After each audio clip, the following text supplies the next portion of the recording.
a little sort of like get to know you, please pop into the chat. Where are you calling from? We have some cross Canada faces, which is awesome. So fun to see where people are calling in from. And then secondly, finish the sentence for me. Finish the sentence. Courageous conversations are, put it in the chat.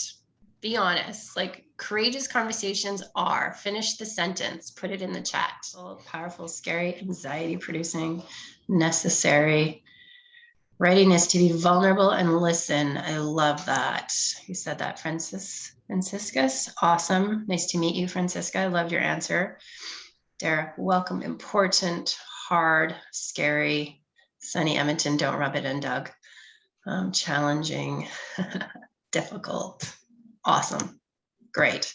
So I don't think I need to define it for you. I think you all know exactly what a courageous conversation is based on sort of some of the comments here.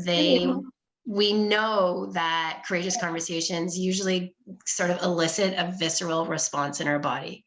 And we know that we need to have them. And it's just so easy to ignore it because we just don't want that feeling in our body. And that's what we are going to talk about today. But before we do, just a couple of like housekeeping rules. If you have any questions, unfortunately today I have to jump right off at the end of the hour. So email me, we can grab a virtual coffee. We can have like an email exchange, like whatever. I love the interaction. But I will have to pop off right at the end of the hour. So buckle up your seatbelts. Let's get started. Today, really what I want you guys to be taking away, I always like to start with the obvious, is understanding the costs to your organization of not speaking up. I feel like many of you already know this intuitively. That's why you're here. We know that this is important. You've already claimed that. But really start paying attention to some of the underlying obvious costs that we might not always be addressing. Because I tell you, when you start addressing those underlying issues, that's where you will get traction in your businesses. We'll talk about the role that we play. Like great leadership, always, it's an inside job. Like that's my new favorite saying. I'm going to start saying it all the time. Great leadership is an inside job. It starts with you. It starts with you. So we'll be talking about that. And then just like exploring ways of sort of figuring out how to manage yourself, figuring out how to manage responding versus reacting. And that takes a whole menu, a whole wheel of habits, behaviors, rituals to overcome in order to practice being comfortable with being uncomfortable. And then finally, a productive conflict model that one of my colleagues from Data Dome has created through the use of her sort of training and topics over the years. It's rooted in crucial conversations. She calls it positive conflict, but this productive conflict model is just a conversation arc, like many that I've shown you before, to help you work through that conflict, work through that thing that's tough for us to address. So I mean, you can read through the side. I'm just going to share this story. Like there was a while in my career, like as many of you know, I work with a lot of like EO gentlemen and females and YPO. And there was a time, I'm going to say like 10 years ago, when a lot of these companies that I was coaching in were also working with consultants. And these consultants were coming in and creating these great big strategies and setting these like BHAGs. We've all heard of BHAGs, big, hairy, audacious goals. And they all, for a while, like all my clients wanted to be $100 million client companies. And I'm like, all right, that's your BHAG. Oh, I've heard this one before. You're going to be a $100 million company. Awesome. And they were doing really good work. I would say they were really doing great work of defining a plan, setting their objectives, getting their teams on board with like their own sort of scorecard. They were doing that really good work. But a year into it, 2 years into it, I can tell you none of my clients became $100 million companies. And that, I mean, I work in a pretty small niche, but it wasn't because of the big plans that they were setting for themselves. It wasn't because of that. It was, I truly believe where they got off track was this inability to talk about the important things, to talk about Why weren't they meeting their objectives? This inability to talk about a lack of accountability, a lack of really truly following through and doing what they said they were going to do, that they would just continue to watch these metrics, but then they wouldn't really get to the heart of why they didn't make the metric in the first place. Put your hand up if you know what I'm talking about, if you might have experienced this in your own business. We set the target, there's stuff going on, everybody can see it, but no one's talking about it. So that's an example. That's an example of what I'm seeing, what I see, and why I really believe like culture and strategy go hand in hand. And having the art of having a difficult, courageous conversation is that thing that drives the strategy. Simply put, great conversations, driving culture, talking about the uncomfortable are the things that can truly make your strategic plan come alive. But when you avoid tough conversations, when you ignore people's fears, when you are constantly reacting, when you are shaming and blaming and pointing fingers, it's marketing's fault that we didn't do this thing. It's, you know, our IT department's fault that they weren't able to get the code up to speed fast enough. That doesn't help. It doesn't drive the strategy. So this is the place. This I've taken from Brene Brown's Dare to Lead. I love it. There's a lot of different ways that you could slice and dice this, but it's just really easy. So aspirational values, like we're going to be this thing, but truly, like, are you? Like, really? Or like, that's just an aspiration. Like, who are we really? Not clearly living and owning who we are truly. So there's just some examples of what stands in the way becomes the way. I always joke with people, like I can often go into a business and be like, yeah, I can help with your communication. I'm sure marketing and operations aren't getting along very well. And they're like, wow, how do you know? I'm like, because it's pretty standard. The front of the house and the back of the house are fighting. You know, like there's always like some sort of an internal divide that is just never being addressed and needs to come together through trust and vulnerability if we're going to drive those results. So I've adapted this formula for winning teams, and I've shared it with many of you already. You've seen it. This is a combination of Patrick Lencioni's 5 Dysfunctions of a Team and Brene Brown. All right. And a little bit of Carolyn. So vulnerability and trust go together like bacon and egg. You can't have trust without vulnerability. You need vulnerability and trust. That is the foundation of your organization. And how do you do that? Through shared experiences, through shared stories, through living life together, navigating pandemics.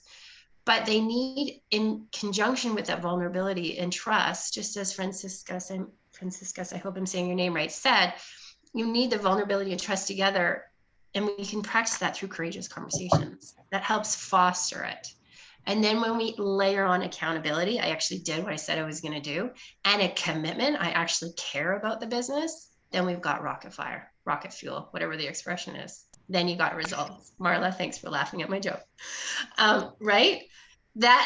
This is the formula that we need. You know, I just literally had a conversation with this morning with a client who described his whole like workaround plan for the fact that, you know, he's going to do X, Y, and Z. And I'm like, yeah, but that's just your workaround for the fact that you don't trust your partner. Like, why aren't we talking about the trust first? Why are we creating workaround plans to deal with it? Like, that's not solving the issue. That's what I'm talking about. This is where we need to be looking in our teams in order to drive results. You can't get to courage without rumbling with vulnerability. I mean, if you guys know me, you know I'm a huge Brene Brown fan. She truly, like, originally I was like, no, not so sure. But oh my gosh, she's taken over. She's like owned shame and vulnerability better than anyone. Warren, give me a thumbs up. You said that was like the best book I recommended, right? Yes, you loved it. So I steal a lot from Brene. I steal a lot from a lot of people, and together we just like be the best that we can be, right? So courage is important because we need courage to have these tough conversations because they just suck, as Brene says. Embrace the suck. You feel it in your hands, I need to say this to you guys, like I come to you being like a student of this topic. I pull together all this literature and all this information from you. I have experience pushing people to do the chat, but like I'm a baby. Like I am like I come to it needing to work on it myself as well. Like I am not an expert on this at all because it's so hard. It's so hard. So I'm going to throw you into some breakout rooms. I think it's really important that we connect with one another, especially in this like sort of disconnected world that we're in. I showed you the slide, what stands in the way in your organization. You know, feel free to talk like very high level. This is the breakout rooms do not get recorded, but this is not a completely confidential space. Level in a way that will serve the conversation in the group.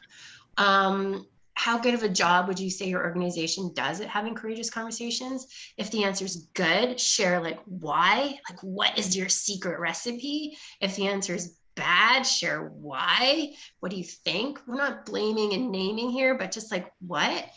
And then how would you rate yourself? So it's sort of like talking about your business and then talking about yourselves.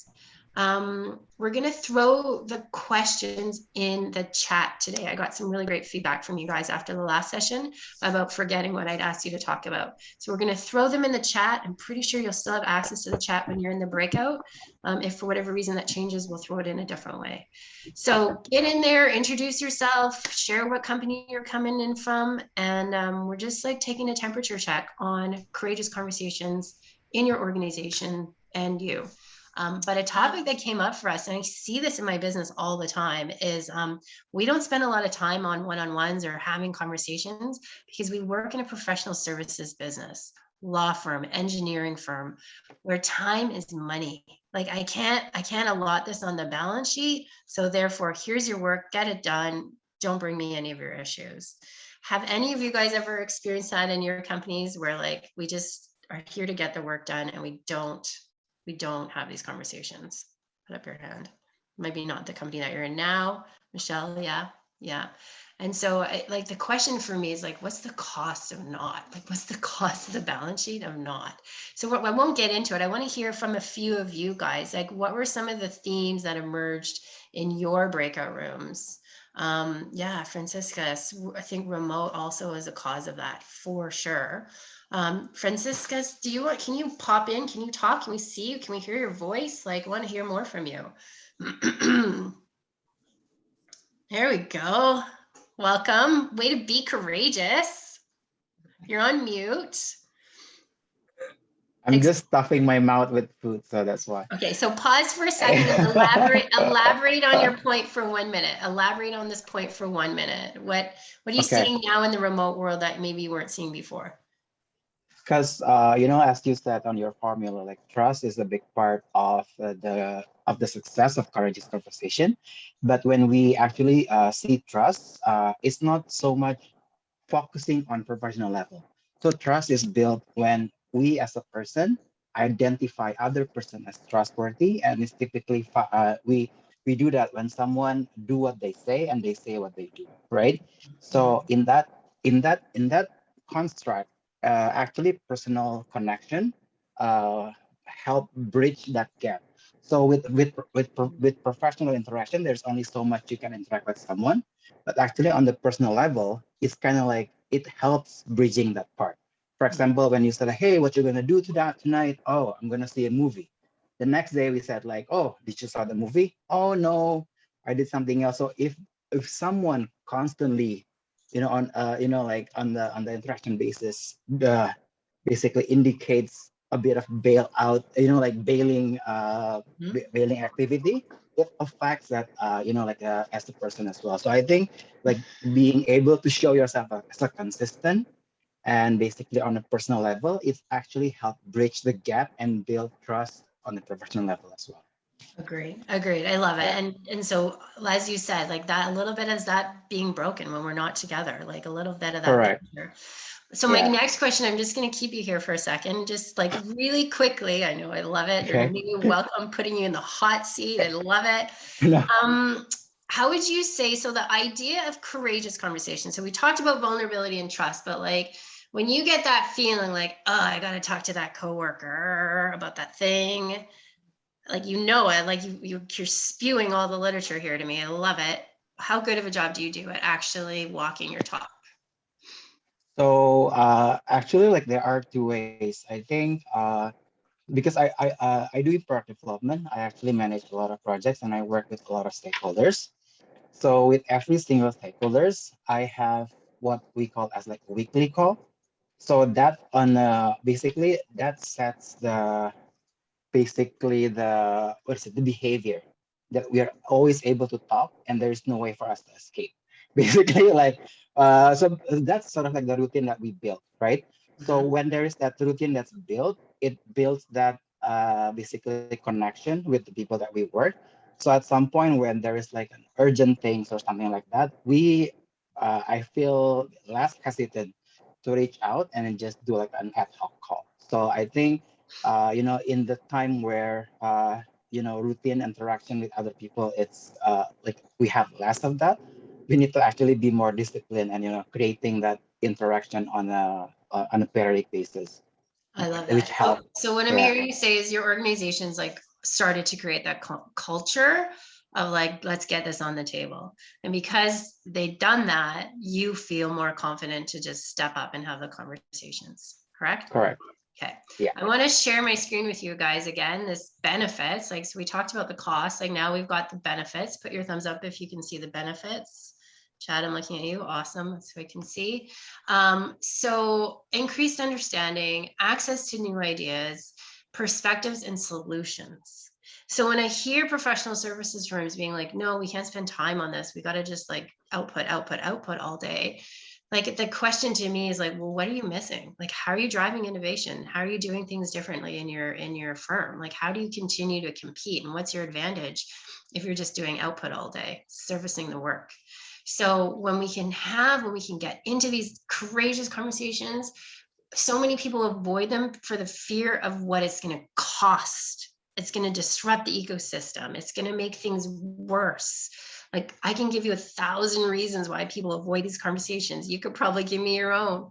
But if our brain choose to think about only the cost and how awkward it's going to be, then we're only just going to stay stagnant. But if we can flip the script to these benefits, ideas, perspectives, solutions, a comment that I always like to say is like win-win. Where's the win-win in this difficult conversation? For me personally, that flips my brain away from like this, like a drama or like catastrophic situation to like, actually, you know what? I feel like there could be a win-win in this for all of us. I literally just had this conversation with the client who was talking about an employee that had been in the company for as long as him, and he's a bottleneck. He's a bottleneck to the growth of the organization. And like, don't get me wrong, I'm all about like training and upskilling and giving people chances. But at the end of the day, like you really have to step back and say, is this adding to my company or taking away? And that he was so rooted in the chaos that this sort of personnel change would make, he couldn't really see the win-win. So we have to flip it. We have to see that by going slow to go fast, having these tougher conversations up front, we actually will save time and money down the road. That's all I need to say about that. I know that you guys, again, we wouldn't be here if you didn't already sort of see that, but I just think it's really easy for our brains to stay in the like fear side of having the conversation. And we need to train our brains to see that having the chat is truly a benefit to everybody. Okay. So we've been hit, our body's like, oh my gosh, I have to have this conversation. It's really awkward. And we know it because we have the visceral response. Your stomach turns, your hands clam, your armpits sweat, like whatever. You have that visceral response. And there's 3 default responses to a difficult situation that requires courage. There's the clam up situations where we just sort of keep our mouth shut and keep going.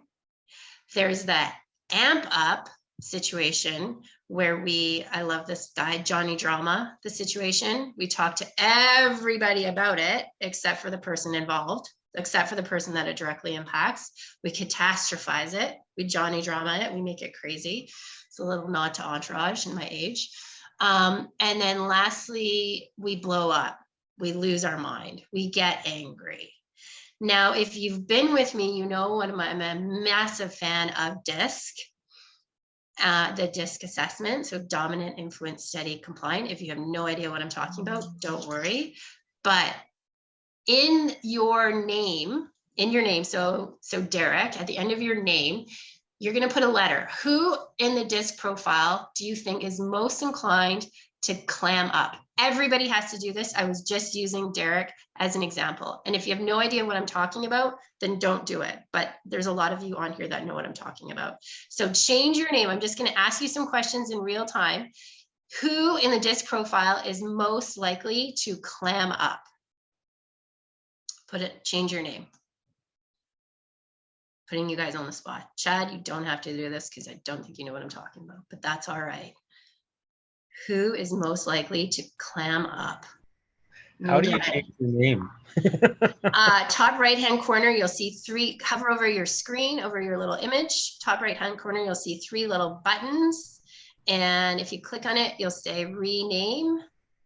And just throw a letter at the end of it. Come on, Michelle, I'm waiting for you. Heartland, I'm waiting for you. You should know the answer to this. If I had Halloween candy right now, I'd be throwing it at you guys.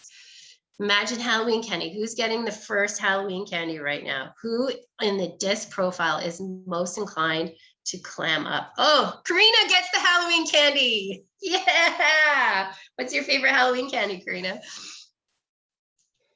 It's no Halloween candy. Oh, we still have it. I know. Okay, so Karina's got the right answer. In the DISC profile, S's, that steady behavioral profile, is the most likely to clam up, as well as C's. C's can sort of go one way or the other. They can like talk their way through something, like they'll just like start talking like I am now, or they'll just go quiet. So there are the behavioral profiles most likely to clam up. All right, next question, amp up. Who in the DISC profile, there's only one of them, is most likely to become a bit dramatic, possibly talk to 5 other people to get their opinions and their ideas, or like complain about something before talking to the person that is actually involved? Anita is right. Karina is right. It's that I profile. It's that influence profile.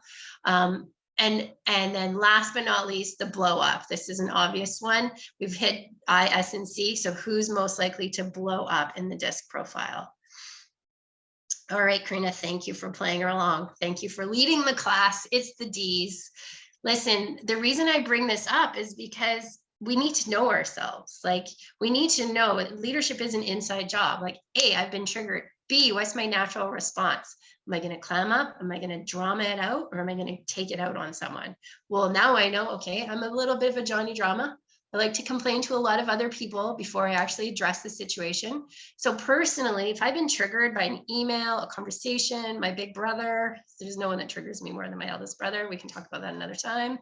I just need to give myself 24 hours.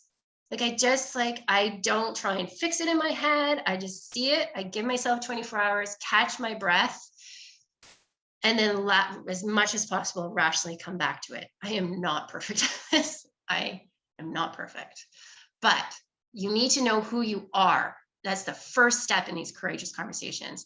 I got triggered. How am I going to react? One of these 3 ways, commonly. All right, we got that information. Now what do we do with it? Or sorry, why does this exist? Like, why do we have DISC profiles and all these things?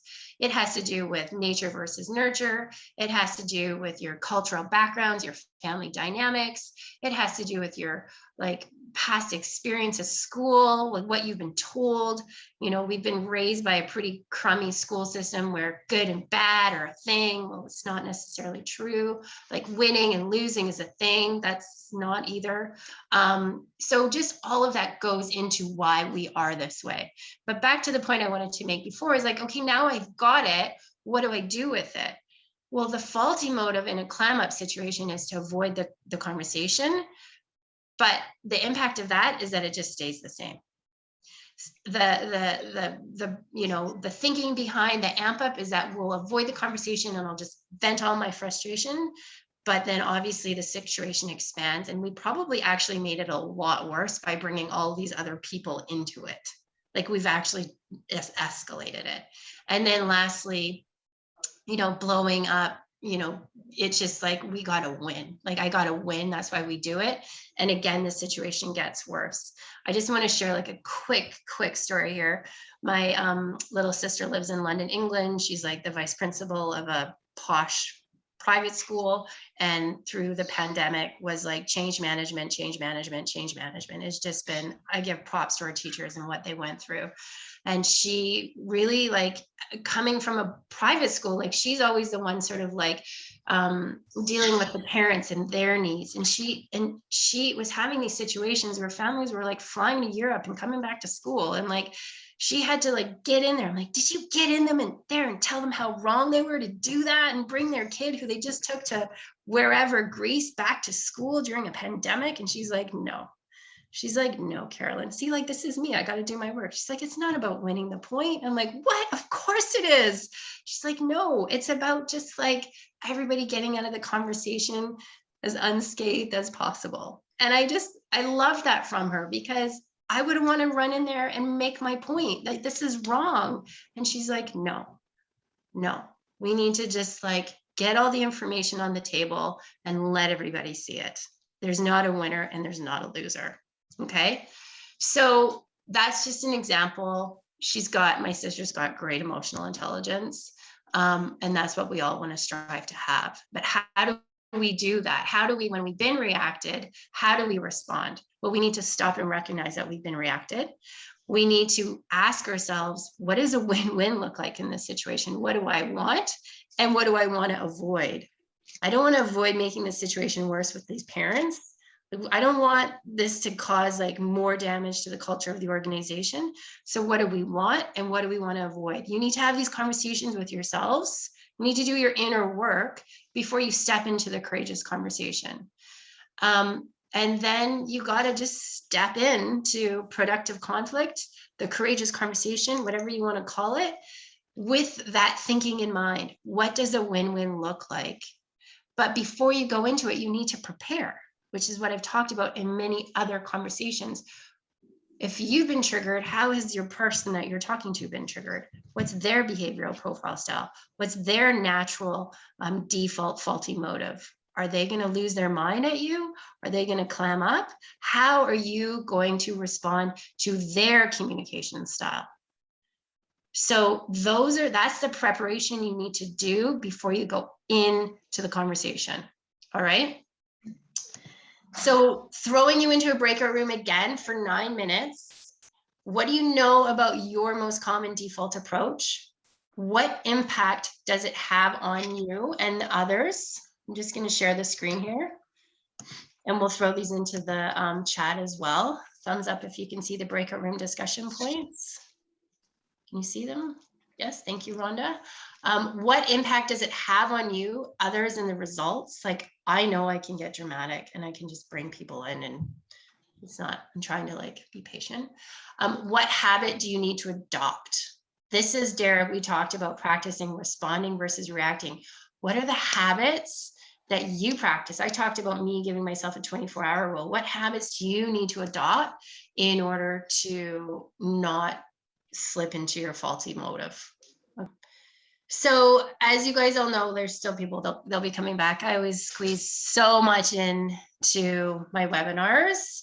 But what's most important for me is that you guys sort of take away something relevant to you. So I hope that through these chats, through these discussions, through these breakout rooms, you're noticing, you're paying attention, you're saying to yourself, this is how I want to go deeper. This is what I want to learn more about.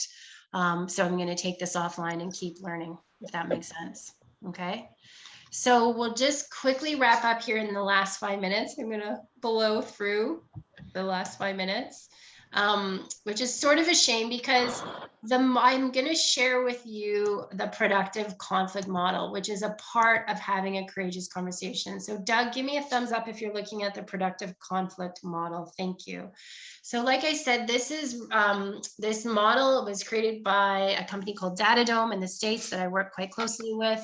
And it's a part of my Courageous Conversations training. You are just like, we are just skimming the surface today to help you understand a little bit about you, but also the model.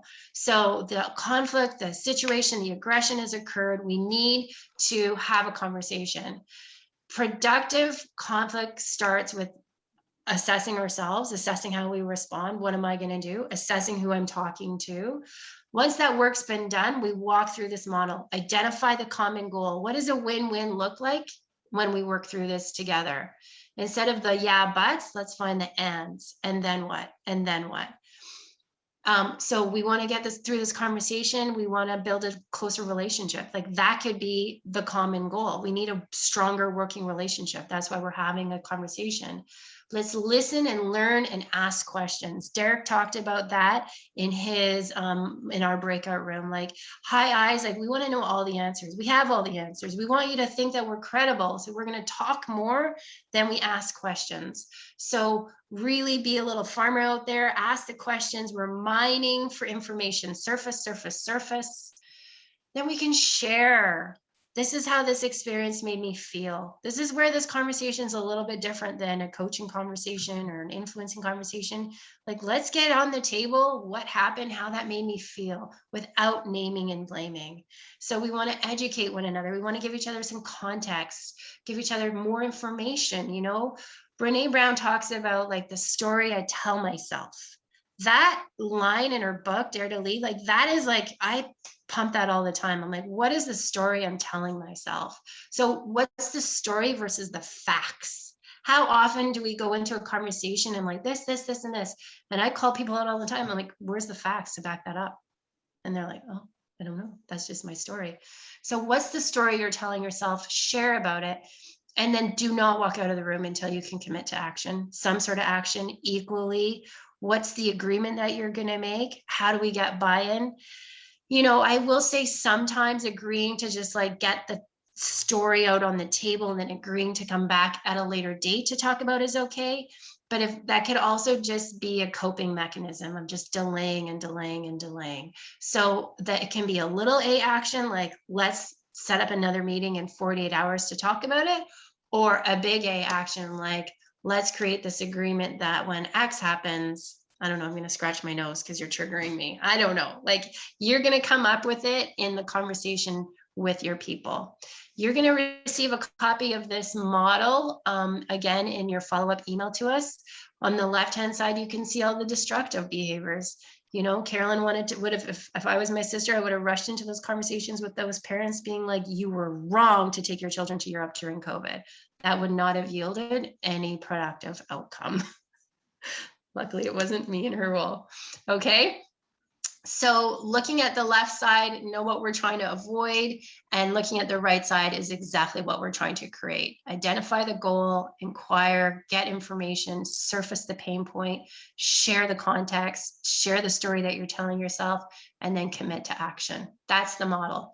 So your quick takeaways were knowing the costs of avoiding courageous conversations and the benefits. Knowing your faulty motive go-to style, most commonly associated with you, and identifying this is your homework. What's a habit that you can start working on in order to better respond, different than anything that you've ever done before, okay? You can't take my 24-hour rule. Someone else, I'm sure you've got that already. And then start having these conversations. There's nothing I love better than a client calling me and being like, I did that thing, Carolyn, I did it. It was so awkward. It was so uncomfortable. She was mad, and then they came back to me and we like worked it out. That is what will drive the results in your business. Okay. In our training, we would go way deeper into the model and how you actually do that. This is the final webinar of a year of webinars. We have grown this group from like 3 or 4. Karina is probably one of my most original participants, to now I have 65 names that have participated over the course of the year.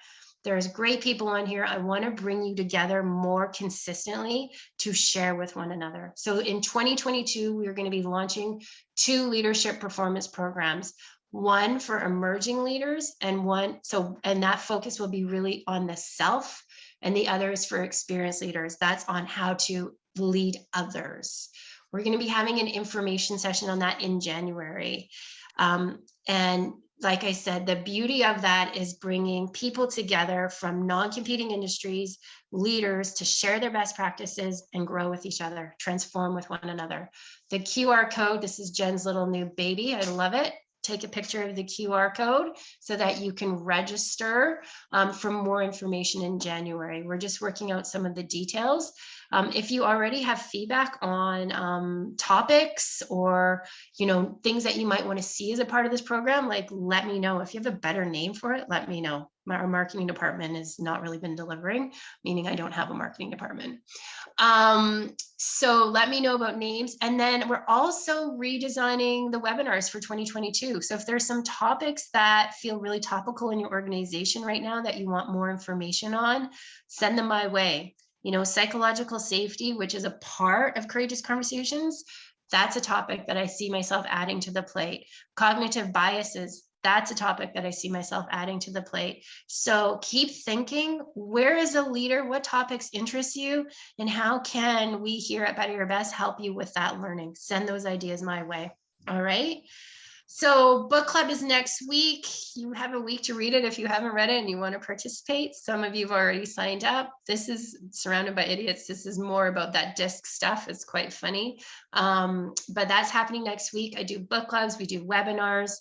There's lots of ways for you to participate and grow your professional development. So just reach out to us. Let us know how we can help. And I hope truly that you've taken away one little nugget from today, a place where you can really step into, leaning into having more courageous conversations more often. Thanks, guys.